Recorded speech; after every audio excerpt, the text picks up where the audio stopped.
Texas! He's a 10. I choose this family.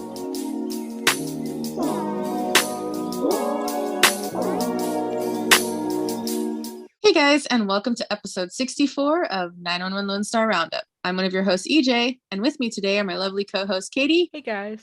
And Grace. Hi, everyone. Today we'll be talking about season 3, episode 16 of 911 Lone Star, titled Shiftless. So let's get talking, because this is a really good episode. I liked it. Although I feel like this episode should have been called Dad. Yeah, that would have been, or Father's Day, because Father's Day is coming up in like a month. I don't know. I just like Dad. Yeah. Simple. I have no idea why it was called Shiftless is the issue. Because they didn't have They weren't on, yeah, they weren't They working. didn't have any calls. They weren't on shifts, and I've always wanted an episode That's like the this. stupidest name. I don't think And it's the stupidest stupid. reason. I don't No, think the it's- stupidest reason to name this. Like, name it after the actual content of the episode rather than what's not in the episode. I don't know.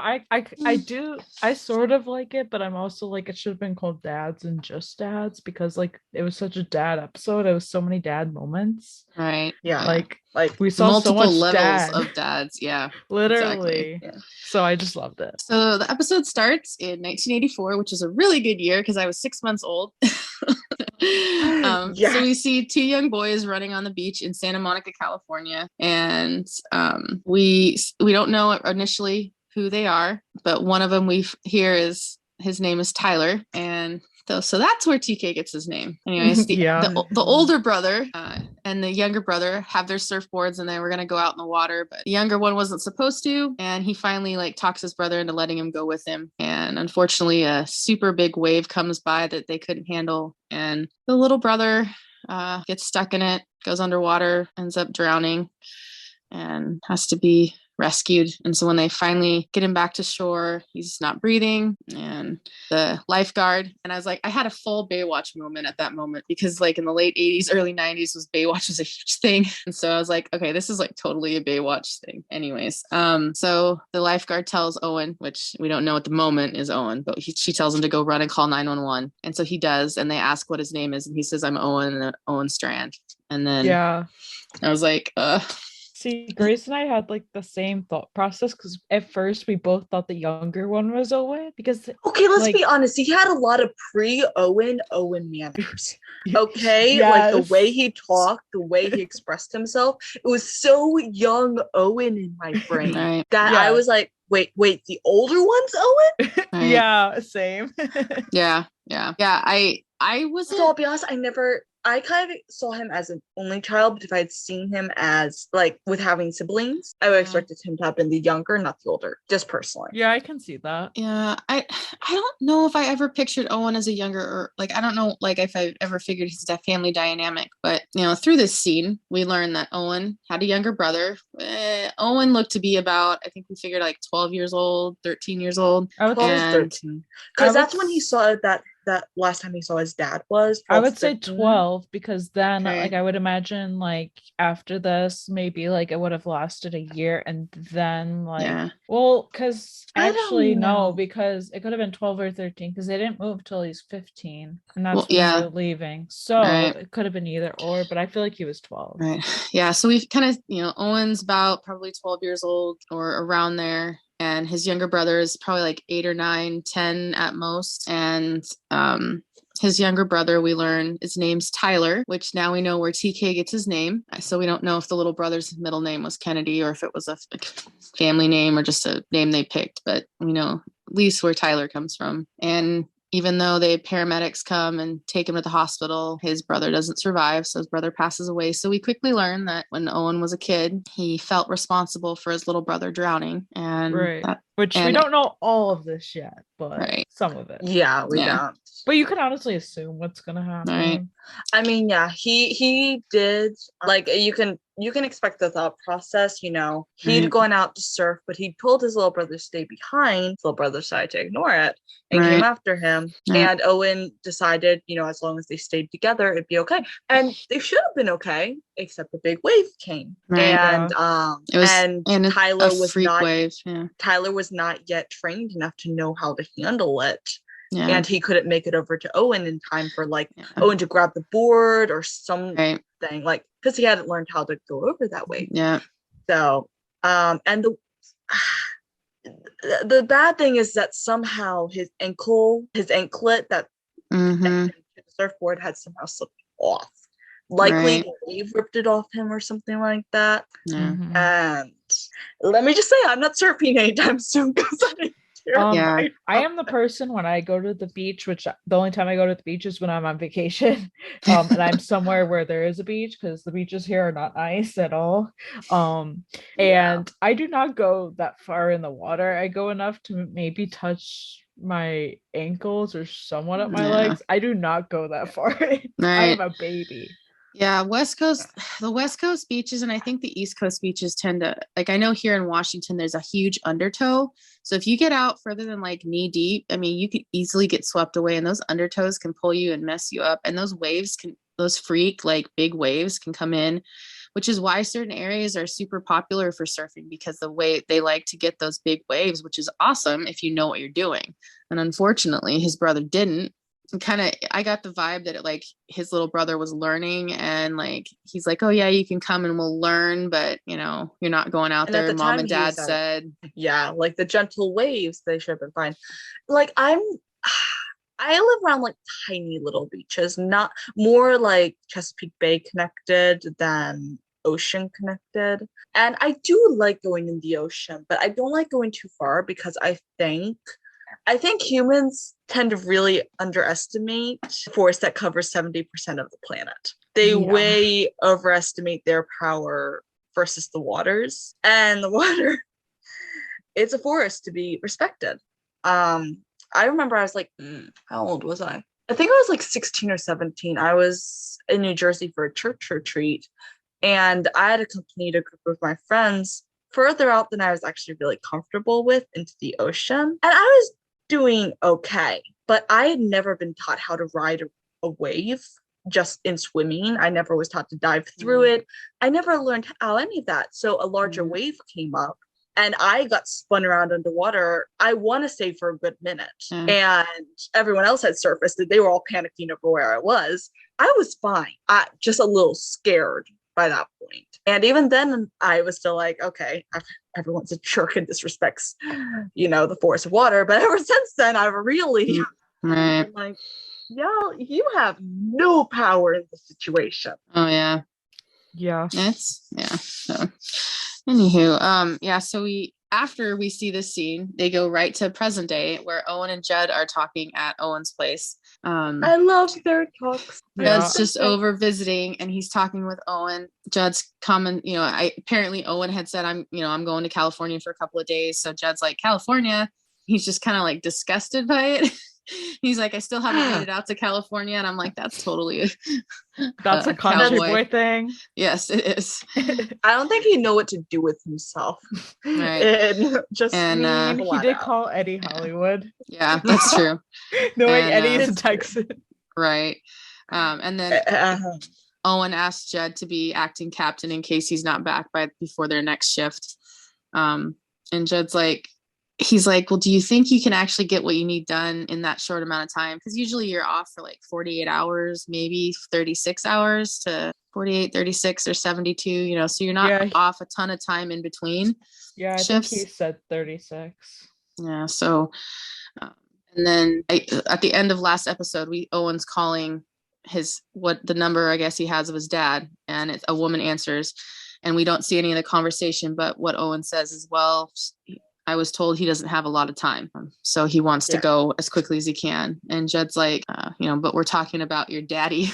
And I love how Judd uses daddy all the time, which is it's a country thing. Like, I know I've heard it a lot from people I know who are from the country. Is daddy and mama, and it's like, okay. And Owen's like, yeah, it'll be fine.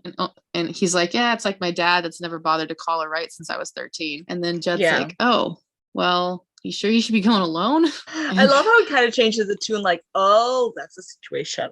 Right. Yeah, right. He never realized. Right. I'm sure. And like, I love the way he says, like, oh, if you want to go alone, guesses you would probably want like some moral support. And Owen's like just being like oh, I didn't, I don't want your first time in California to be at a nursing home. And Jed's like, I mean, your son. And Owen's just like, so like not. Yeah. Like, yeah. And Owen says like, oh, he can't come. And Jed's like, why? Because he's bad luck on an airplane. Like too soon. Too soon. I mean, funny. Is it too soon? I don't know. I think it's I thought it was funny, but also that it is definitely a throwback to like, damn. I think it would be really too soon if the airplane was worse than it was, but the airplane wasn't as focused on the airplane angle of it. So a little we too didn't soon, even but see funny. the airplane. So right. Exactly. Yeah, and then Owen's response is, he doesn't want to traumatize the third generation with the drama between him and his dad. I was like, I can understand that too at a point. I agree though, because like this is Owen's thing. If he brought TK, he'd be worrying about TK or thinking of TK, where Owen needs to deal with his own shit, and like that needs to be his focus. Mm-hmm. So like I don't blame him. If I'm being honest, TK doesn't have a place in this situation. Exactly. And a lot of people will be like, wait, he's the grandkid, he's Owen's son, he should be. TK has no connection other than blood and DNA to this guy who's dying. Right. And so he'd be there for moral support necessarily, but he'd also not know what to do with himself. Mm-hmm. He'd just kind of be hanging out doing nothing. It's not the best situation for him. Right. And so really he doesn't have a place here. Well, yeah, and I think, as we learn later, when TK and Owen and his mom left California, Owen was probably raised an only child. And so there was never any mention, from then on of a father figure. So why would he, cause more stress on TK's part when TK has no need for it, especially with all the stuff that TK's recently gone through. Granted, we don't know what the time limit or the timeline is, so we don't know how long it's been since each episode, in between. And before Jed can really respond to what Owen says, he gets a phone call, and it's from Austin Corrections wanting to get a collect call from Wyatt. And dun dun dun. Oh boy. So Wyatt calls Judd from lockup to ask for him to come bail him out. Poor Judd. Not the call I think anyone ever expected to get from like Wyatt. Right. Just Wyatt. Yeah. So that one. Right. So our next scene is Judd and Wyatt walking out of the jail, and I'm having so many flashbacks of Stewart walking out with Judd from Saving Grace in season 2. Exactly. For this, I was like, this is totally like so true. And Judd's, questioning Wyatt about which friends pressured him to do what he was doing. I guess he got caught tagging, like vandalizing some stuff. And Wyatt was like, no, nobody pressured me. And, Judd's like, get in the truck. And he's like, I don't want to go. And like, Judd pulls the dad card, and he get in the truck, or you're going to see a different side of me than I ever wanted you to see. Because he was like, I guess I'm seeing a whole different side of you. Yeah. And then he's like, and then you're going to see a different side of me. Yes. Right. I love dad jokes. Which I was like, I do too. Which, I mean, his assumption that Wyatt was peer pressured into this isn't necessarily a needlessly based one. This happens a lot. Good kids get roped in by slightly more troubled kids to do stuff, and they don't think they're going to get caught. It's a classic syndrome of not thinking they're going to get caught, and apparently he did. But we don't even know really. Correct me if I'm wrong. We don't even know if it was caught with anybody. Right. Yeah, we didn't find out. So it's not a needless assumption, so to speak, but. Yeah, apparently that wasn't what happened. Yeah. So our next scene is Jed brings Wyatt home and tells him to go take a shower and rinse the clink off him. And I was like, oh my God, I haven't heard that term in years. And then, Wyatt's kind of giving him some back talk, and he's like, don't sass me. And asks him to hand over. Time for sass. Yeah, and he asks for his phone. He takes his phone away, and he's like, because I don't want you to go texting your friends about what you didn't do. And yeah, like the next building you're gonna tag or billboard or whatever. And while he's in the shower, Grace asks if Judd had called Marlene, and which is his Wyatt's mom, and they call him on video chat, or call her on video chat, and find out that he's been acting out a little bit in the last few months since she got engaged to the guy she's been seeing for the last like 10-15 years or something like that. And she didn't know why, and she's been out of town, so he's been home by himself. I'm like, no, that's usually when kids start to act out, when parents aren't around. What I was thinking. I was like, oh, okay, so pieces are starting to get put together on this one. It's teenagers. You don't leave teenagers alone for multiple days on hand. Right. So she asked them to keep an eye on Wyatt. So Owen, our next scene's with Owen. He's back. He's in California. He's on the beach where his brother drowned, or where everything happened. And he looks over and he kind of sees the old beat up payphone that's kind of like had seen better days. Like there really are payphones still around. They're just not useful. I feel like that one was torn out because you just see the exterior of it. You don't really see the actual phone part unless that was just ripped out. But they're very rare to find. You randomly find one, and I guarantee it probably doesn't work. So few people really use them anymore. I mean, and then Joe, he kind of starts to have some flashbacks of what happened. And then he sees a surfer coming out of the surf and comes up to one of the showers. So Owen asks him, how's the surf? And he's like, oh, you surf? And he's like, well, I haven't done it in a long time. And the guy's like, well, maybe it's time for you to get back in or something like that. And I'm like, that was a really cool moment. And I think this is Owen growing. Like we're seeing parts of Owen I think he's had blocked off for years. Like I think since he was that age that happened. Understandably so. Yeah. Oh yes. And then we get another flashback of what happened, and we see the paramedics taking Tyler to the hospital, and you kind of see Owen kind of in the faded background. It was really like cool how they did it, kind of fading in and out. Yeah. So it seemed like he was standing there, like he watching it. So like he's replaying that whole memory, which I was like, wow. Yeah. I feel bad for Owen, having to go through this. Now he's finding out, that his dad's in a nursing home, ill, and, doesn't have long to live. Like, how do you, what do you take with that? Where do you go from there? So I'm glad he went to California to face his father. Just wish it kind of would have been under different circumstances, but I think if it had been under different circumstances, it would have turned out a lot differently. So I think the way that it did happen, it made more sense. Right. So in the previous conversation with Judd and Grace, she suggested him taking him to out to the horseback riding or something like that. I don't remember how it came up, but somehow Judd and Wyatt head out to Uncle Cash's ranch in Texas, and Stuart's there and gets to meet Wyatt for the first time, and which I was like, I'm glad Stuart's back. I like Stuart. I really like Stuart, but I like what happens when they're in the truck. Right. And they're like, Judd's just like, well, Wyatt's just saying how he wasn't gonna run, and Judd's like, well, if you do, the hogs are gonna get you first, unless the rattlesnakes do before that. And I'm like, yep, I love that. Yep. Yeah. I mean, we're really getting served with country Judd lately. Oh God. I love it. Yes, I love it too. So they walk up, they get out of the truck and they walk up, and Wyatt asks if the guy that's walking towards them is his uncle. And he says, no, that fellow right there is your granddaddy. That little fellow. Yeah. He's so short. I forgot how short he was. Because there's another guy standing next to him. It's just not, it's not just him. Right. So I think he was thinking one of them was Uncle Cash. And I just love it. He's like, yeah.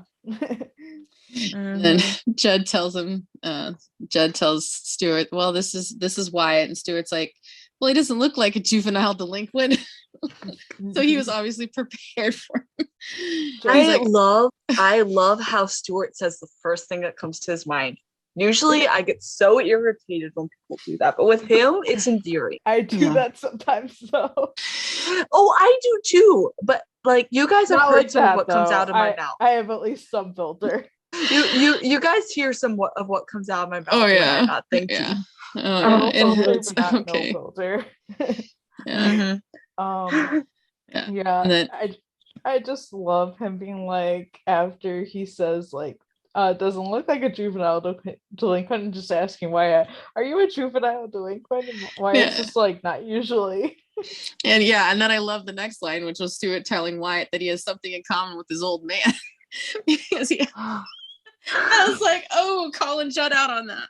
And Wyatt's like, oh, he didn't mention that. Of course he wouldn't. Why would he? Exactly what I was about to say. Why would he? Yeah. And Stuart introduces Wyatt to one of the horses and gives him a hat, tells him, is trying to give him some tips on how to ride. And he's like, he doesn't need any tips. He's like, he's going right at it. And he's all like, there's no city boy in that kid. He was like raised around horses, but still city boy, but he knows his way around horses. Right. And I love the moment with Judd and Stuart together, talking, and how Stuart suggests, the couple hours of horseback riding might get him to open up a little bit, because he hasn't been talking much to Judd, like opening up. And I'm like, it kind of worked for Owen though in season 1. He went horseback riding with Judd, then he opened up. Yes. So horses are just such calm creatures that just I being love around horses. them is great. Oh, they're so nice. I love them so I've much. gone horseback riding twice in my life, and like I love it, like absolutely. Yeah, they're beautiful. I wasn't the horse girl out of my sisters. I was the sheep girl. However, my sister was the horse girl. She still has a horse, actually. Beautiful quarter horse called Molly. And I have gone riding. I have been kicked twice. But just growing up around horses, it was always so very lovely. Yeah. And I love like Stuart's comment about like, how horseback riding is therapy. And I love Judd's come back, because he's like laughing and Stuart's like, what? And he's like, I love that. Just love the idea that you know anything at all about therapy. And Stuart just being like, I got therapy for my hand once. Yeah. Not the same thing. Not at all the same thing, Stuart. No, that's typical. I mean, my dad, farm boy, would said the same thing. So my dad probably would have said the same thing. I know many people that would have said the same thing. Exactly. Like, just like, that's not therapy, honey, but good job. You're trying. Yeah. So we head back to California, and Owen gets to the nursing home to where his dad, Walter, is a patient, and he checks in, and the receptionist says, oh, you strands all rally around him, or something like that. Oh, it was like, I just like, because she asks him if he's family, and she says yes, and he says yes, and she's like, of course you are. So touching how the way all you strands show up for each other. And I'm just sitting here like watching this the first time, being like, all you strands, huh? Yeah. What? See, I kind of was expecting a lonely old man. I was not expecting one with like a full family. I think that's what they wanted us to think, honestly. Yeah. So Owen follows the hallway, and he goes down, and he stops outside the room, and he sees like an older woman, his dad, a couple of other people, 3 or 4 kids. So like, it looks like maybe a couple of siblings and their kids and spouses. And it was like, wow, he's got a whole people around his bedside. And like, clearly Owen did not know what to do with that. And I'll be honest, I did not know what to do with that either. So Owen didn't he lock gazes with the older woman, and then he like turned and kind of like took off, and he goes and sits by himself in one of the like little lounges. Yeah, I don't recall if he locked eyes with anyone, but yeah, he didn't go in at that point. No, nobody saw him. He just like went in that like room and sat down by himself.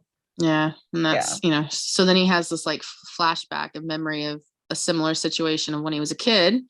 And he's his mom, Caroline, and his dad, Walter, are sitting next to him in the hospital waiting room to find out about his brother, Tyler. And he's in tears. His parents are both upset. I think they were kind of bickering back and forth about some things.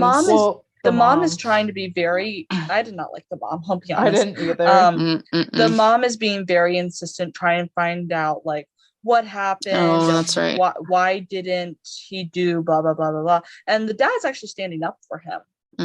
Just kind of like leave him alone. It was an accident, kind of deal. Yeah, and I felt so bad. The dad and Owen's so just kind of like out of his own body. Yeah, the dad was just like so great in a scene just because he told him how it wasn't his fault, but obviously he's so traumatized from this whole thing that he thinks it's his fault this whole time. And like then of course he sees the clown on the wall of the which room, references the clown from last episode and why, which you know, but see, he sees this right because the parents get called out to talk to the doctors and you see them breaking down, you know, Tyler passed, and right over it then is when he looks at the clown. So you're like, that's where it came in. I thought it was a closer connection to his dad than that. And so I was a little surprised to have this, but clearly this is linked to some deep trauma. So it does make sense that, you know, this does bother him. I just expected it to be closer related to Walter for some reason. Oh yeah, like, but they were definitely hitting us with some surprises here. Oh, definitely. Not everything is how you think it might be. Exactly. Yeah, it's so sad. Yeah. I was like, oh my god. So Owen's young child brain associated clowns with the bad news of losing his brother, and he hadn't fully processed that it wasn't his fault, so he was blaming himself. And then on top of that, then his parents are there, how upset they are. That was a tough scene. And my understanding was that, you know, they did bring young Tyler back for a while because otherwise he would have been pronounced dead at the hospital. And you get the impression that they've been sitting there for a little bit. So my impression, they got to the hospital was either they were still attempting resuscitation or they did bring him back for a little bit. But clearly he'd been without oxygen too long is my guess and just exactly died. Yeah. I was just looking up to see when like the modern day CPR started because I was like, I can't remember when it didn't become mainstream stuff to do like for drowning victims until like the 60s or 70s. So I didn't know. I was looking to see if it was like later in the 80s. So like when this happened, he could have been what do you call it? Like CPR wasn't a thing. I don't know, but yeah. So that's. I mean, they were doing chest compression. They were, I don't, I guess the lifeguards were doing chest compressions. Oh, that's right. I remember when they panned over when he was on the phone. That's right. Exactly. Okay. So there was that. My assumption is either they brought him back or they got to the hospital in enough time for them to not quite call it yet. Yeah. I'm not sure which it was, but that's just my assumption. In either case, terrible. Yeah. Terrible. So sad. Like, yeah, I basically had the same assumption. I was like, there's no way, like, even if we're thinking about this in present day, if this were to happen, even if he was brought to the hospital, I'm like, without oxygen for too long, that's definitely not good. We all know that. Your brain can't go clearly know that. You can know little. For one thing, he was also face down in the water when he eventually floated to the surface. Yeah. So if he's breathing at all, he's breathing in water, which is terrible. Well, and his body was laying close to the pylons of the dock and the whatever was right there. So he could easily hit one of those and had more injuries from getting crashed against one of those. So there's a lot of factors into why he didn't survive. Just the fact that honestly, it's a little bit of a miracle that his body was even recovered. Like he was even recovered to be resuscitated on, because some people don't ever resurface from the water. Yeah. Yeah, which that was honestly my major, like when I thought about this when it was happening, that was honestly my major thought. I was honestly not like surprised that he like washed up on the water, but I was just like, oh, he's there. Okay. Yeah. I was kind of expecting him to never be seen again.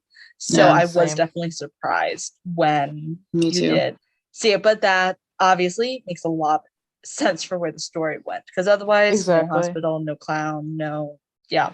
Right. And at least, it's a lot more of a good thing that they did have the body, because then they have closure. Right. Exactly. They know what happened. They know. Yeah. In any case, sad. Yeah. So then we get present day with Owen in the waiting room at the nursing home. And this guy walks in and starts making small talk with him. And he, asks Owen if he's there for his family. And Owen's like, yeah, I'm here for my dad.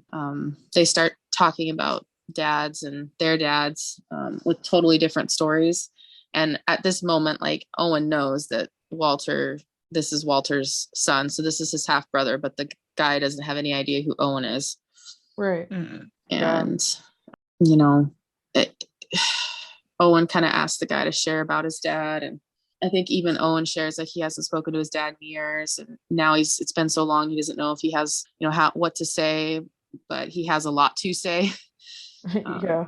And the guy gives him some advice that he hopes that he can find the words to say, because, he's realizing that he's not going to have much longer with his own father, and hopes that he has been able to say all that he can. Right. And they don't get to finish their conversation because Helen comes in and interrupts him and says that Walter's asking for him. And they, kind of go on. And the guy that's playing Robert is Rob Lowe's. Why couldn't they have come up with a different name? Like, seriously pick up a baby book and like go to any other letter but R. Like, but yeah, so Rob Lowe's biological real life brother Chad plays Robert in the show. Okay, yes, I forgot. I forgot how confusing that is until now. Right. I was like, Rob, what? I love seeing them act together. Yes, like seeing the dynamic.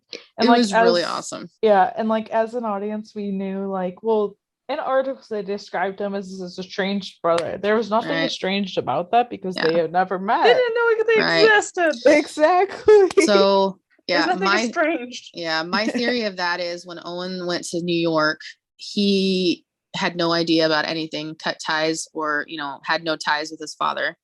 And then I think maybe the brother and all his, the dad's new family, I think at some point he maybe mentioned that, I have another son out there somewhere, but never kept in touch or whatnot. So yeah, I feel like they knew, because clearly Helen knew, and which we find out later on. Wow. And I feel like that's something that he may have told the kids at one point. But like at this point, I don't think they really would have been expecting him to show up. Yeah, that's true. Yeah. She did talk to him on the phone though, so that he addressed who he was then. But I don't know. And even if they were expecting him, they didn't know what he looked like or anything. Exactly, because they were just talking on the phone and stuff. So we head back to Texas. Okay, so one thing I want to say before I go on, I'm really glad that we had this where Owen went to California, but we didn't have like 911 characters, because it totally would not have made sense at all. People were saying that, and it's like, just because Owen is going to LA does not mean that he's gonna show up at 911. Because if like just because Owen is in LA doesn't mean that they're all around, like he's gonna run into anybody. And also, LA is a huge place, right? So like, unless something had happened to him and he happened to be within that district, there's no, at that point, if they had done that, that just would have been for like approval from the fans. It would have made no sense storyline wise. This was Owen's story. You didn't need 911 in there. It would have made no sense, and it actually would have been pretty bad. So I'm really glad that they didn't. I never thought they were going to do that. It was just people saying, no, me neither. Are they going to do this? No. Right. Yeah. It would have no basis of connections. So I'm glad we get to see that. Like when we had the kind of mini crossover when Athena helped Carlos and Grace, like that made sense. This one wouldn't have made sense to have Bobby or anybody from the show in there. Okay. Anyway, off my soapbox on that one. So we get Judd and Wyatt are out horseback riding, and they're talking about just kind of random things, and Judd's trying to figure out from Wyatt what's going on. Like, why has he been so irritated? And at first, he thinks it's because his mom just got engaged, and Wyatt's saying how he's just pissed off and he's mad. And he's like, well, are you mad at me? And he's not really mad at Judd for not being around, because Judd had no idea that he was even a thing.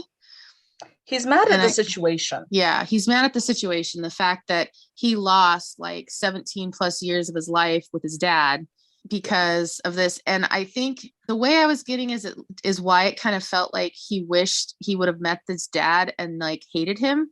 Like something just they didn't like have chemistry or anything, so that it would make it easier to have said, oh yeah, I met my dad, but I don't like him. And it's cool. But now he's even more regretful that he missed so much time. Yeah, I almost think that would have been worse, because then it would have been like, well, why did they even go looking for him? Right. Yeah, it would have been like, oh, I didn't miss anything by having him in my life. Right now, he's realizing that he missed not having like this father figure in his life, because you know, Cohen's a pretty great guy, or Judd's a pretty great guy. And now he's like, oh, I wish I'd had this father figure, and I didn't, and so he's mad at that. Right. Understandable, honestly. Right. And then the guy his mom is now engaged to is a man that she's been with for a while, and he's always treated her nice and treated Wyatt nice. So he's not a bad guy. He's just, I was glad they didn't turn that into anything. Yeah. But I can understand that. You know, he's feeling robbed of, you know, time with his dad that he can't get back. And especially now that the more he meets Grace and Judd and hangs out with them, the more how cool he thinks they are. And the more mad he gets about it. Yeah. And also he is going through 17 years of emotions regarding the situation. Of maybe a little bit of, oh, why weren't my parents together? Like, why wasn't it more than like a quick fling or something like that? And that's a lot of stuff that would have happened anyway. Like, even if Judd had been in his life from an early time, but not with Marlene, you know, why aren't my parents together? Well, he knows it was just a fling thing. He knows it was an accident, but he's going through all of that right now. Yeah. So Wyatt's just going through a lot, and, you know, so Judd's kind of trying to talk to him, and next thing you know, his horse starts to get agitated, and so he kind of tries to stop him, and then Judd's horse sees a rattlesnake on the ground, which is ready to strike. And great. Snakes and horses don't go well together. Snakes and Judd don't go well together either. That too. Apparently. Man's afraid of snakes. Yeah. So his horse bucks and throws Judd off the horse. So he lands down on the ground. Thankfully, the snake scurries off. But the other horse Judd's horse took off, which is not good. And Wyatt jumps off and like tries to secure his horse to the tree there's near, and tries to see what's wrong with Judd, try to wake him up, because he didn't lose consciousness right away. He definitely was in pain, and then he rolls Judd on his side, and they realize that his leg is broken. He's got a compound fracture, which is when the bone is sticking out of the leg, the skin, and which is funny because we'd had a compound fracture in 911 too, so it's funny to see both. It's funny when the one in 911 happened, because obviously we watched Lone Star before we watched 911, and when the one in 911 happened, I just went, dang, they're giving us all double compound fractures. Right. I always see those a lot in shows, so I'm assuming they happen quite a bit. Just the fact that we had 2 in one night, I'm just like, it's funny. Okay, that's funny actually. Right. And it's so funny because like it's funny because it's Wyatt's reaction. Like he's freaking out because he sees it. He's like, oh my God, what do you do? And then Judd's like trying to tell him what to do, like how to, okay, we got to do this. So Judd's like, take my boot off, take my sock off. I need you to, and so he's kind of giving him instructions. And after he makes sure that the big ass snake is nowhere near. That was a good line. Yeah, they don't need that. And then, he's telling him like, he's going to call Grace. Well, he looks at his phone. His phone's dead. So either it broke during the fall or it just was dead. And of course, Wyatt's phone is back at the house because he had it taken away. So they're in a pit of a pickle. Yeah, it's funny because everyone thought that Judd was going to get bit by a rattlesnake when I never thought they saw this. Yeah, I never thought this. It was funny because when TJ and I were talking about it the other day, he was like, have people before the episode ended, actually, he was like, have people been DMing you being like, Judd's going to get bit by a rattlesnake? And I'm like, no. I gotta be honest, nobody said that to me. Surprisingly, because I usually get the weird comments. Right. Yeah. But yeah. So Judd's injured and he's trying to keep Wyatt calm. he finally starts gets Wyatt calm enough to go get the knife so he can cut his pant leg so they can kind of look and see what's going on. And, Judd tries to tell him that, when the horse runs back to the stables without them, he's going to know something happened and they'll come looking for him. So they won't be out there long. Cause they seemed like they were pretty far away from the, I was worried about the horse for like a barn. good second. I was like, I hope he goes back okay. Yeah, same. I mean, they'll always run back to home, but that's not saying something could happen to the horse. Right. He might get a squirrel. He see a squirrel and go play or something. I don't know. They're not like that as much. I mean, another snake, honestly. Yeah. Poor horse. But no, horses are reliable. They'll go back to their home. Yeah. So it's gonna go back. That Stuart's gonna see it, know something happened. And so, but they also don't know how long that's gonna take because Stuart would not know where they were. Right. And that's probably the time consuming thing out of all of it. Yeah. He might know in which direction they were heading, but that's about it. Right. Well, and initially when Judd fell, he's trying to say, oh, I'm fine. And then they realize, he's got this injury that he's not fine. And so they get the pocket knife out of the other horse's saddlebag and they cut off his pant leg and get his shoe and sock off and realize that his boot and sock off and realize they can't feel a pulse in his foot. So here, poor Wyatt at 17 years old has to reset his dad's leg to kind of take the pressure off the artery from the bone. So the bone's pressing against the blood vessels, which is keeping the blood from circulating, which, not good.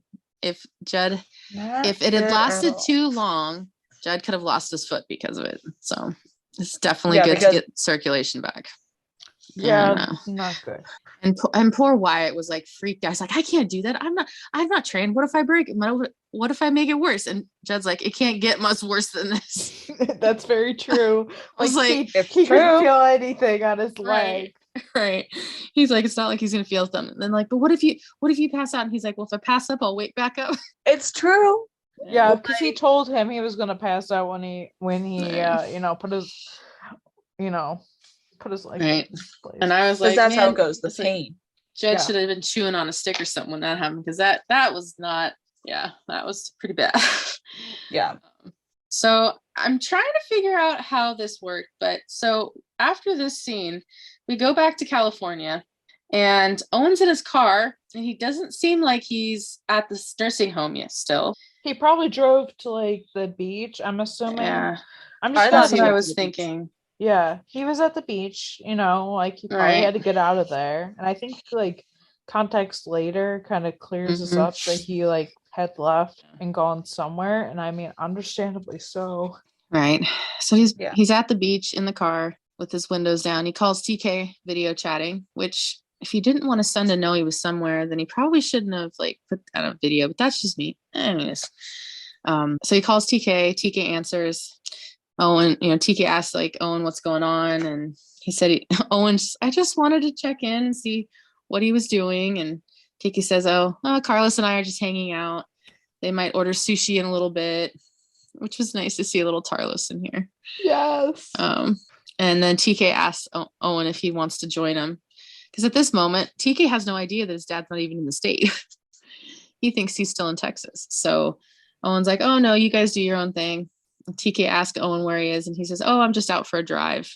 And I was just Owen's of course, TK. Yeah. TK wouldn't even know that his dad went somewhere. Right. And Owen says, he's like, well, I don't want to keep you. I just wanted to say that I love you and that I'm proud of you. He's like, I know I don't tell you that enough. TK's like, oh, I'm proud of you too. I'm melted.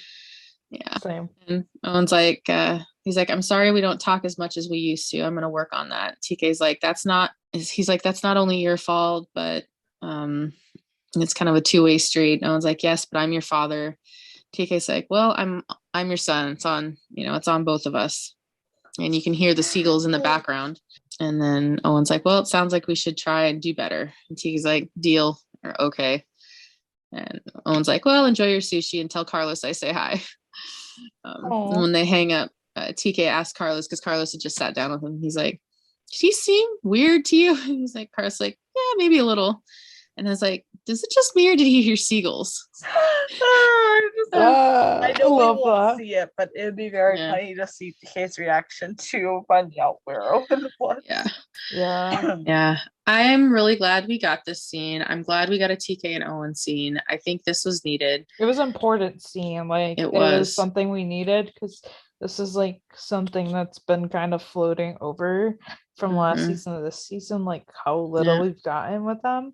And like obviously Owen has a lot of shit to deal with. He has a lot of shit to figure out for himself, and that's totally fine. But like I feel like this is just them acknowledging that we've gotten like none of them and being like, okay, we're gonna work on this. We're gonna like, get that, work on us. Work on, communicating, that kind of thing. Yeah. And I think that kind of goes, kids and parents relationships ebb and flow. And that's very common. So unfortunately, it does take things like, what Owen's going through right now to see perspective. And he doesn't want to go like not having a relationship with his son, like his dad did since he was 13. So. Right. Yeah. No, that was kind of like, I guess, like why he wanted to say all this. Not that that's a bad thing. Like it's a good thing. But like it was just like the inspiration of realizing, oh yeah, I should probably say this thing. Right. So next we get a flashback of Owen with his mom packing up for New York, and they're packing their old car, and Judd's sitting on, I think, the curb outside their house, upset. He doesn't want to get in the car, and his mom's trying to make him. Sorry, Owen. I was so confused. Like Owen didn't want to get in the car and leave without his dad. His dad was staying in California, and his mom's like, no, we have to go. And I think he kind of says some things to his dad about how he's making him leave or something. So I don't know. I kind of get the vibe from that scene, because it wasn't a real good scene. I mean, it was a good thing. It was a good scene to show like what happened, but just, it was kind of hard to tell some things. But what the vibe I was getting was that Owen's mom and dad kind of basically couldn't handle a relationship anymore. And so his dad kicked her out. And I think she went back to where she's from in New York, which is possibly why they went back to New York. Maybe she's from New York originally and moved out to California and is returning home to her family. I don't know, because we haven't had that explained yet. But and his dad stayed in California. Yeah. So we see this young Owen getting in the car finally, and basically his mom driving off, and they're going to New York, and dad's staying behind. That's the last time he saw his dad. I kind of feel like she just like the mom. I don't either. Like I don't either. There's just certain vibes she gives, because like in some sense I don't really blame the dad, because I feel like the mom was calling all the shots and saying, oh, like I'm gonna take Owen. Like we didn't see this is just strictly a feeling. Like I feel like she said like she was gonna take him and like that kind of thing, and like because he was just saying like, oh, like to the dad, like, oh, like why can't you come with us or something like that. Like he didn't want to like leave him, like he still wanted to like see him, but like he was being made like go to New York and stuff. I think this was a tough situation too, because it's very common in relationships that when a child dies, the husband and wife often have a lot of strain, because that takes a very big toll on both of the people and the whole family. I mean, it takes a toll on everybody. And so I think they just got the depression and all the drama between that, I think just took its toll enough that it's often they just had to separate. Grieve differently. And so if they're grieving just differently enough, they can't grieve together. And you never really recover from losing a kid. And so grief breaks families up. We see that a lot. And so, it's hard to watch this. What's hard is that, Walter and Owen didn't keep a relationship, because that is, during grief is when your family needs to cling to each other more. Even if the family does split up, like he still needed his dad. He actually wanted to stay with his dad. And like either parent, there are some things that having a dad for would have been better for him. And he didn't get that. So it's really hard. Yeah, definitely. So we get Owen present day. He's now back at the nursing home, and he steps into the room, which is as far as he's gone thus far. So he steps in, And Helen, which is, I guess, his stepmom, stands up and, I don't like her.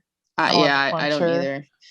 I didn't dislike her immediately, but the second she starts talking, I'm like, I want to punch this bitch. Right. Well, yeah, because she's like asking if she, if he's Owen, and she's like, I wondered if you'd come back. And she's like, oh, so he must have told you about me. And she asked him what he's doing here and how he's, Walter's almost gone, and why does he have to come here and talk to him? And Owen talks about, like, well, I need to talk to my dad. And she's like, she has no idea what he's going to be saying. Right. That's the thing. And like, I understand why she said what she said, but she shouldn't have said it, because again, she has no idea. Right. She doesn't have a right to suppose what's going to be said. Right. And Owen deserves to talk to his dad. She does not have any say in their non-existent relationship. So she does not get to have an opinion. Right. And she's like, he's barely conscious. What's good is it going to do? And I'm like, lady, shut that up. Because, like, honestly, Owen has every right to tell his father. And whether he's conscious or not, he has a right to be there. Exactly. And I'm like, she had no right to even step in. And so I'm so glad that Robert stepped up. He steps in the room, and, because first you really don't understand or realize what's going to happen, thinking, oh, he's going to pull Owen out. But no, he pulls Helen out. He's like, come on, let's go for a walk. He needs to talk to his dad. Yeah. Like, and I was like, so glad Robert did that. I knew Robert. I knew Robert would. Yeah. Same. You could tell either he'd pieced it together before, or at this point he pieced it together, and he'd already heard what Owen had to say on the situation. And so I was like, no, he's gonna let Owen talk to him. And I was so glad he did. Yeah. Like, Robert did us a solid here. Yeah. And regardless of what's happened in the past, this Owen needs closure. Owen needs to say his piece, and he's an adult now. He's a father of his own. He's got a kid. Like, he knows what it's like to be a dad, and he never got to have that. Like, he never had a father, because his father just left them or kicked them out when he was like 13 or 14. I don't know how old he was. Yeah. But I'm glad Owen finally gets to. But before we get to see what Owen actually says, or hear what Owen says, we go back to Judd and Wyatt. So Judd wakes up from being passed out, and Wyatt's wrapped his leg. And man, this kid, he must have been a Boy Scout or something. Nope. Because he's like, where'd you learn that? And Wyatt's like, Walking Dead. Like, Judd's like, I didn't know that was an educational program. Them zombies didn't learn you how to make a rescue litter, and then that's what he's on. It's like a little. It was so funny. That's where he learned it from. Knowing like the things he likes. You knew he wasn't a Boy Scout. You knew this, you knew that. And I'm like, okay, that makes a lot of sense. And Wyatt's like, the one you're laying on, you mean? And he goes, he's like, that's my boy. I love that. And then Wyatt, he's like, he apologizes for unloading on Judd, like kind of telling him really how he felt and what's going on and how he's angry. And, and Judd admits that he's angry too, because he has this wonderful kid that he's known nothing about until recently. And because he didn't get to teach him to drive, stick shift or shave. And Wyatt's like, well, he's like, I still don't know how to drive a stick shift. And Judd's like, well, we can work on that. And I like that. I like that they're kind of having that bonding moment, and Wyatt gets on the horse. The whole plan was for him to pull Judd back to the ranch, but unfortunately the little rope that he's using breaks, and so they can't. And Judd starts to pass out, and as he does, you can hear the truck in the background. So Stuart comes looking for him, and they find him. So we know that Judd gets rescued, which I'm like, thank God. Yeah, it's just funny because it's sweet because the first time he passes out, he's like, Judd. He doesn't wake up. Then he's like, Dad. Yes. That was in the promo, like him calling him Dad. And I'm just like, oh. So Owen's finally talking to his dad, and he says that he's like, I'd pass you on the street and I'd have no idea it was you. And he had this big speech worked out on the plane about how he was a bastard who couldn't wait to walk away from his family. And Owen says how he walked away and Walter stayed. And then he realized, like, kind of piecing together, that actually Owen's the one that left, and that Walter stayed and started a new family, which I've heard happen before in situations like this. Mm-hmm. And Owen says how he thought that, all the time that he didn't want to be a father. Turns out you just didn't want to be my father. That was a hard hitter. Yeah, and Owen blames himself for what happened, and he says that what happened with Tyler was his fault, and he's the one that broke the family. He says he's sorry, and sorry that he couldn't save him. He tried, and he's sorry. And I honestly did not expect Walter to wake up, but Walter wakes up. See, I knew he would, just because, like, I think I don't know, I just had the feeling, but I think they had pictures where you could tell he was conscious. Yeah, I just, he seemed a little too far gone. I was like, I don't know if he's gonna wake up. Well, he was awake before, like on and off, so barely. Yeah. So I was just kind of like, the closer you're getting to the day, the more I kind of figured, I don't know about this. So it didn't surprise me entirely, but at the same time, I was like surprised. Yeah. So Walter wakes up and tells Owen that it wasn't his fault, and that Owen was just a kid, and that nobody blamed him, even though Owen was blaming himself. And Owen's like, well, I was his big brother. I should have kept him safe. And then Walter's like, this world is not safe. You should know that, fire captain. That's a hell of a line of work. I don't know where you get the guts. Not for me. Walter admits he's selfish and couldn't ease Owen's pain because he couldn't ease his own pain. And that he said that, grief broke up their family. It wasn't just Owen, anything that Owen did. And, that Walter just let the grief break up the family. Like he didn't fight like he should have. And I thought it was really kind of cool, but kind of weird that, he knew that his son was a fire captain. See, I had extreme flashbacks here to, not in this show, but in 911, I had a flashback to Hen's dad after he passed away, or while he was brain dead, but still kept alive by machines. Them going through his house and finding that he had been that's right, keeping track of her during her career and all that. This is what I had a flashback to, and I'm like, you know what? I'm not actually surprised. And this actually, I never, during this episode, learning everything, I wasn't mad at Walter, because I could tell everyone in the family was kind of struggling. I still don't know Mom, but everyone in the family was struggling. It wasn't handled the best way. But in a way, knowing that he'd somehow been keeping track of him in some sort of way, kind of keeping an eye on his son, not just going, oh well, new family. YOLO. That just kind of made him a little bit. No, some people do that. And so the fact that he didn't definitely made him a little better in my eyes. Yeah. Especially since Owen had been making comments like, oh, you have a great son, this and that, like kind of being like, well, not me, you didn't really care about me. And then Walter then knowing that Owen's a fire captain and knowing things, and I'm like, what else does he know? Right. I'm sure he knows a lot. Does he know he has a grandkid? I don't know if that's something he would know in particular. Well, and I imagine that Owen is probably a little bit of a mini celebrity, given that he was the sole survivor of the firehouse in New York when 9/11 happened. So he may have been, I don't know, in the newspaper or something. Imagine Walter learning about that. I don't know. I'm just spitballing on that one, but I don't know. But I have so many headcanons starting to happen here. I do not need more fic ideas. Yeah, I'm like, anyway. I cannot put another fic in my brain right now. Me neither. But my I would just think of ideas and never go through them. Yeah, that's me right now because my brain is solely Star Wars based at the moment.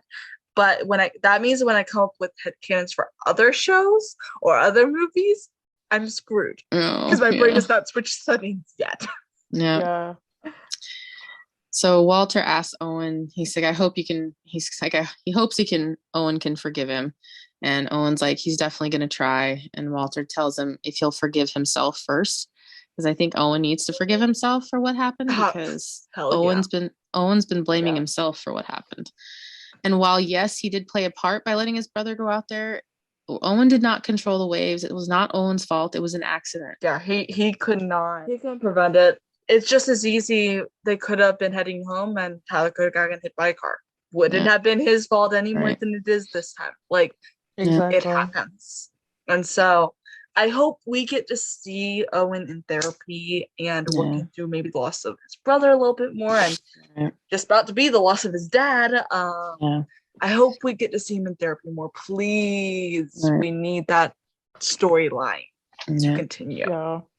I'm keeping my expectations low for this season, being that we only have 2 episodes left. And are we really gonna fit that in? Yeah. Are we really gonna fit that in? Probably not. I feel like the therapy for both shows, the therapy storylines, I am not expecting something on them until hopefully next season. I hope they just don't drop them, but I'm expecting, wrapping it up. Any final big emergencies, that kind of thing. It probably will get dropped. They better bring it back, or I am going to have words. They'll probably bring it back, but it might be on like a totally like further along situation, just because obviously like time has to go on. Right. But you know what? I'd be as happy as all that, just hearing that it's still happening. Like a off mention of, oh, got therapy tonight, or oh, well, this happened, or that. I don't even have to see therapy happening. I just want to hear mentions of it. Oh, I dear God, hope Owen does not drop therapy just because, he went through this. Nope. Keep going, boy. I think he really does have a better resolve now to help himself, especially uncovering that. So, hoping. I feel like just he's had a turning thought, a corner. but I'm going to share it afterwards in my thoughts of the show. I had a thought. I don't know if it's even plausible, but I'll share it later. Owen ends up leaving the room, and Robert sees him there. The rest of the family is kind of in the waiting room, and Robert asks him if he found the words to talk to his dad, and he thanks him for giving him that advice of actually doing it. And Robert officially introduces himself to Owen, and when Owen goes to leave, Robert tells him not be a stranger, because I think Robert's finding out whether he's known about him having possibly a half brother somewhere in the world, or if he knew something about him. He's maybe wanting to be know his brother, and so this may open up something for the future. Maybe, I don't know. I'd totally be down for that. I like Robert. I think it would be really cool to have Robert come to Texas, please. Yep. Yes, and it's not like Rob Lowe doesn't. Yeah, it's not like Rob Lowe doesn't know how to get a hold of his brother either. So exactly. Right. How much you want to bet? He was like, "You might need a brother. How about you play him?" I guarantee that's probably what happened. He definitely had the power to make that happen. I'm betting. Yes. Oh yeah. He's done it for other shows. He has. I literally read that. And they act so well together. Mm-hmm. Like, they have great chemistry on screen. Either I didn't remember or I didn't know that that was Rob's brother before this recording. What? I feel like I missed that. I feel like I missed that somewhere. Oh, so in season 2, I want to say one of the episodes was a big family episode because Owen was acting in it. Owen had written it, and Chad had directed it. So it was like this big Rob Lowe family. That. Right. I knew that. Yeah, I just didn't know this episode. He's also directed like several 911 episodes. He directed episode 7 of this season. The Lows are sort of involved. Yeah, very involved. Yep. Love that. Yeah. So I'm hoping maybe if not at the end of this season, maybe next season we get maybe some, TK meeting his extended family on his dad's side that he didn't know about. I don't know. We'll see.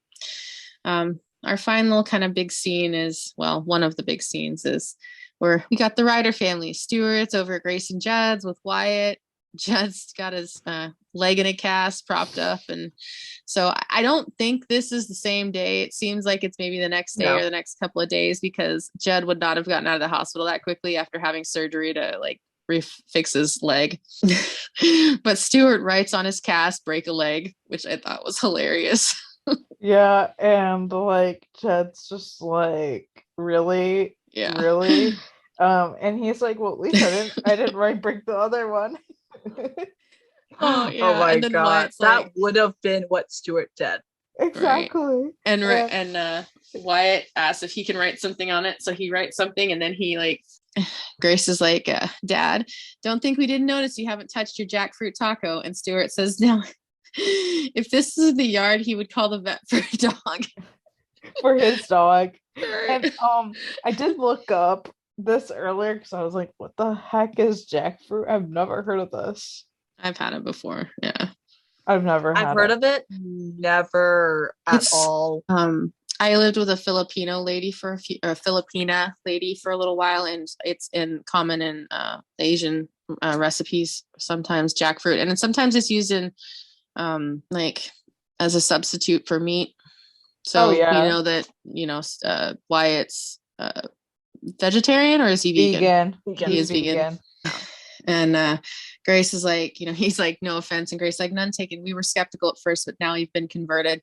Stuart makes a comment like the only time he was converted was to Lutheran, and that was for Judd's mom, and we all know how that turned out. So I'm like, oh interesting. I found that. I always got I was a little turned off. Well, not turned off, that's the wrong word. I was a little like, to it, because I always got the impression that his mom had died. Mm-hmm. But maybe they got a divorce. Maybe. We don't know. I'm hoping we get some more explanation on that. Please. Yeah. And so Stuart caves and finally tries it. Because Wyatt says, come on, Grandpa. He calls him Grandpa. And I was like, he's actually surprised that he actually likes it. And then Wyatt helps Grace take the dishes to the kitchen, and Judd and Stuart are sitting at the table, and Judd reads what Wyatt wrote on his cast. It says, "Get well soon, Dad." And I was like, "Aw." Yeah, I love because Stuart was like, "What did he write on your stump?" Yeah, that's right. Stuart is iconic. I know. I love Stuart. Can he come back more often? Because he was literally in 109, 209, 316. Can you come back more often? Right. I agree. Please. So Judd tells his dad, he's like, I know I gave you all kinds of hell growing up, but I sure am glad that I got to be your boy. And Stuart says, yeah, 1 week out of every month when I wasn't on that rig, because we know his dad worked on the oil rigs in the Gulf of Mexico. So, which is usually how the guys do it. They 3 weeks on, 1 week off. So I forgot about that. Yeah, and Judd completely forgot about that. Yeah, Judd's like, well, it may have been 1 week out of every month, but it was every month, and you know what I mean. And he's like, hey, you're getting a little soft here in your old age. Judd's like, maybe I'm just feeling blessed. Yeah, because he's tearing up when he says this, and I was like, oh. And Stuart's like, yeah, me too, son. And I thought that was a really fitting thing because we've needed it. They've had their ups and downs, and though the last time we did see Stuart, he got to find out he was having a grandchild. So now he gets 2 grandchildren that he didn't know about. I'm sure that was just so interesting to tell him. I know. I wish I would have had them kind of find out or talk to him when they first found out. That would have been. I sort of am expecting him to have said something like, "You dumbass didn't know about protection." Oh man. That would have been iconic. Yeah, that's the only thing I think he would have gone along. I think he would have accepted otherwise. I imagine he probably also would have been like, well, I wasn't expecting to hear the word granddad for a while longer until Charlie could talk, but right. Which Charlie was so cute. Charlie is cute. I know. I love He's her. Adorable. So our final scene of the episode is Owen is in a wetsuit and he goes surfing out in California, which, after all these years, and I think that was a very freeing moment for him because he's it's kind of like, the old saying, if you fall off a horse, you get back up and ride again. You don't not go back on the horse. And I think Owen stopped surfing after his brother died. So this was his getting back on the horse after all these years. So this was a really good wrap up of that. And I hope we have it more addressed. And I know that TK doesn't know about, Owen's trip, but I honestly hope Owen talks to him about it. I think he will. Or it's implied into it. Yeah, or it's implied that, TK finds out about, his grandfather that he never knew. Yeah. Just something. I feel like we won't hear about that until next season or something. Which is possible. We do have a lot. Which is fine. I don't think TK is gonna meet any of his family this season. Right. I think that's pretty much rare. Yeah. I don't really think this will be brought up at all like this season. I feel like it's a lot of other things happening. It could not, but like we'll see. But like yeah, definitely. And I know that Owen has his flaws, and I know he has some anger issues, and I know he's got stuff going on. Who doesn't? Right. That's my thing. Exactly. So I'm glad that he's finally addressing it. And I definitely feel like he's finally forgiven himself for something that he couldn't control. So my thought was a little bit ago when we were talking, you guys were talking, and I can't even remember exactly what you were talking about, but I thought, because we were talking about a lot of stuff, but anyways, I had this thought. Remember in 109 in Awakening, when TK comes to the station and asks Owen why he became a firefighter? What was Owen's story? That he was a lifeguard New York. New York. When like he had like quit law school or whatever or something like that. I was having that, I'm like, I wonder how true that was. I mean it was obviously, because like that's what Gwen agreed on, like she knew it too, but I'm just thinking, I'm like, wow, like he was a lifeguard in Long Island in the summers. Why was he a lifeguard? That's my thought. Why would he think to be a lifeguard? So it's like now that even makes sense as to why Owen would just randomly become a lifeguard in the summer. I love that you thought that, because I thought that earlier today. I was like, oh, that is such a cool connection. Because I remember somebody on a fan fiction was like, hey guys, I need ideas for X, Y, and Z. And like one of the questions was like, why would TK be afraid of the water? And so I had said, well, Owen was a lifeguard at one point, so there could be some connection there. Like, oh my God, I totally forgot about that. Because it happened so quickly. Like that little statement was only in it was such a short little scene that I like it's glossed over a lot, and people sometimes forget. So I just thought that was really cool. Like now, okay, so we got like 13-year-old Owen loses his brother to drowning, and then college age Owen is a lifeguard. And then all of a sudden he drops out of law school and goes to become a fire captain or a firefighter. Oh, yeah. Pieces are kind of connecting the dots now. Yeah. And I really hope they further canonize some of these thoughts. Yeah, because I was definitely like connecting that too. Because I was like, yeah. So all in all, I really love this episode. It was, it was not like super dramatic, other than like losing the brother and like Judd falling and stuff, but it had some really great elements to it. And some really great story-based fatherly moments that we've been missing and kind of lacking. Yeah. So that was good. Yeah. It didn't have like unnecessary drama, which I like. Anything that could have been seen as dramatic, even though I don't really see it as being dramatic, I just see it as just being the story. It wasn't like overly done. And like this episode had like really good balance, like because like we had Judd and like his storyline with Wyatt, and then we had Owen and like his dad and like that kind of stuff, and then also throwing in like other things, and it just worked really well. Like you can say all you want about Owen, but you cannot say that this wasn't a damn good episode. Right. And I get it. I know people don't like Owen or something, but this was a good episode, period. And honestly, this explained a lot about Owen. Exactly. Like and probably a little bit of why he's a bit of a control freak. Just saying. Little bit. Okay, TK had to grow up with Owen being a control freak, and then he dates a control freak. Well, they do say that girls often go for a guy like their father, so I guess I hate that stereotype. That's absolute bullshit. I know, me too. I hate that stereotype. It's the stupidest thing I've ever heard. I know. Yeah, the sad part's it's happened to me several times. I'm like, dang it, why am I always attracted to guys that remind me of my dad or have that attitude? I don't know. I literally do the exact, but I think that's the thing about my dad is I love my dad, but I would never, like. Right. No, I get it. Like totally. But the dad I grew up with is all the reasons not to get in the guy. Just saying. That's fair. Just saying. But no, I hate that stereotype. But there are some that live up to it. Yeah. There is that. Yeah. So got any other final thoughts before we go into fan thoughts? I was really glad for this episode. We finally get some Owen answers, and I really hope this is setting the stage. I think it is for an eventual origin story for Owen. Mm-hmm. Kind of like how we got for Jed and Grace. I'm thinking this is setting up some of what we got, but we don't know when we're getting it. We just know that they've had it planned for a while. So, maybe next season. I don't know. But either way, it's not even a cliche to say this explains a lot.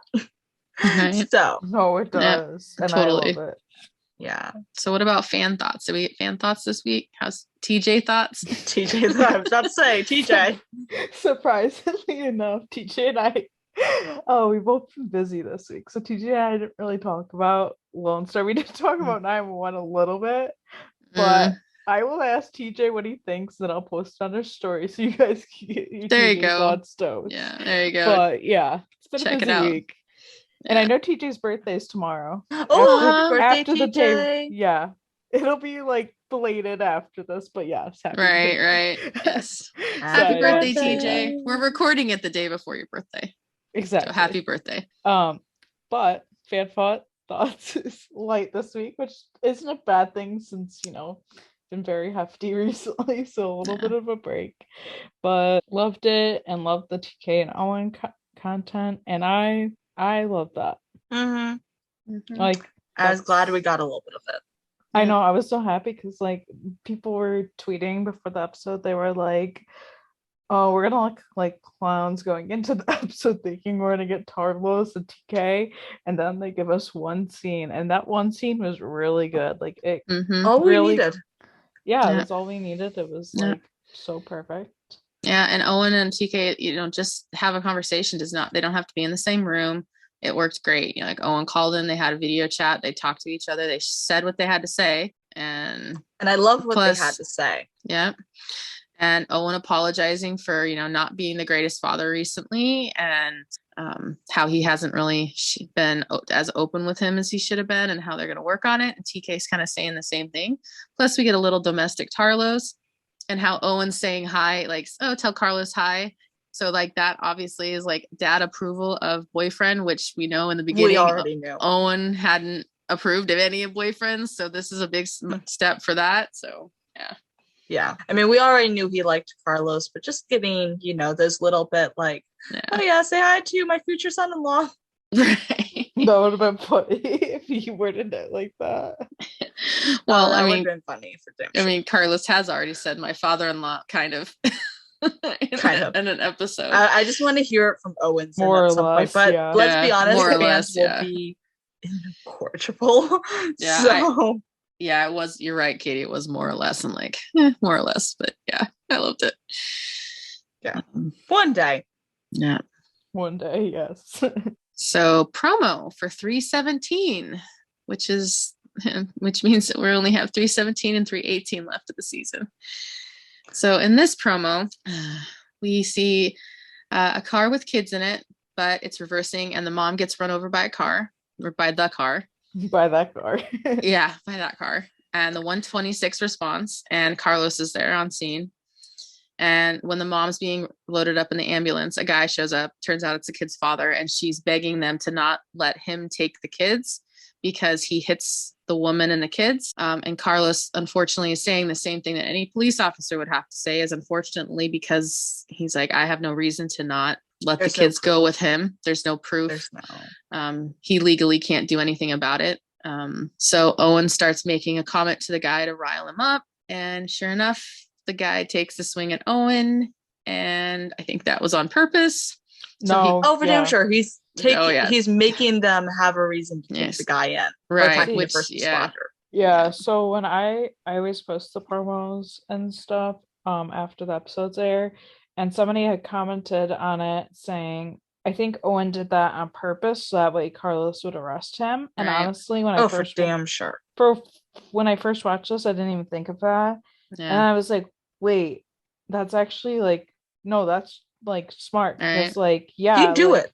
Yeah. Which, granted, there would be then, it was provoked. It would be accepted because of that, but there would be like, okay, he was provoked into it. But that buys them time, is the thing, to figure out an alternative. And also figure out, is this like, do we need to get the kids and the mom out of a bad situation? Like, what's the deal here? Yeah. Because like, it's not necessarily that they wouldn't believe them, but if there's no court order, if there's no legal basis, and they have no proof that, this is, the kids are going to be in danger other than the word, especially with the mom being like in pain and, not necessarily her full self.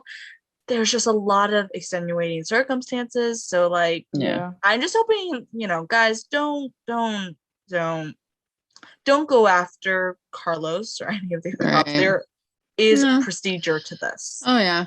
I'm not. Yeah, I don't think they would. Well, some people might. I don't know, but I really don't see that happening. Just at all. I'm preemptively saying that just because I feel like if it was any it's other frustrating cop, situation. It's a frustrating situation. And unfortunately, with legal system, it's happened so many times that kids are get put in with an abusive parent because the other parent's something, and there's some confusion until finally it happens. But hopefully, like, obviously, the way you could tell, like, Owen was aggravating the guy, he's doing it on purpose, because Owen would have done the same thing. Like, if Owen hadn't been in therapy, like, if Owen had been that irate person, like, somebody would have said the wrong thing and he'd have just clocked him. So, I thought that conversation was going a totally other direction. I was like, huh? Yeah. No, but yeah. So I just, I'm like, yep, Owen did that on purpose because then Carlos could arrest him for assaulting a first responder. Oh no, 100%. Yeah. So absolutely. And that's also, all we get this is a big improvement. Before, he would have dicked the guy. Right. Now he's that is the true. Then Owen would have been the one in jail. Yeah, I know. Which would have been very hard for Carlos to arrest him. But anyways, that's what we got for a promo. So I'm definitely curious to see a little bit more about what's going to happen. We only have this episode and one more left. And the content of next episode is the one I have been cringing about for weeks. Yeah. It's, the whole Nancy Mateo's hypothetical. Oh yeah, the couples struggling with keeping their relationship a secret. It's two teen members debate. They can't agree if they should go public with their relationship or not, and people are like, wait, what? It's not them. And I'm like, I don't even care about that storyline. What if it was just like a hoax? I don't know. I'm just gonna be bleh if it's them. I don't like the couple. I don't approve of it. So please, guys, let's no.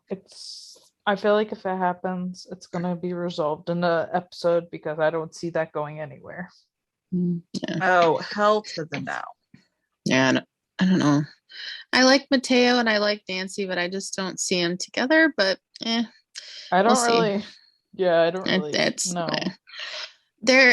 I guess for me, they're just, to me, I don't know how to say this without it sounding like weird, but they're background characters to me.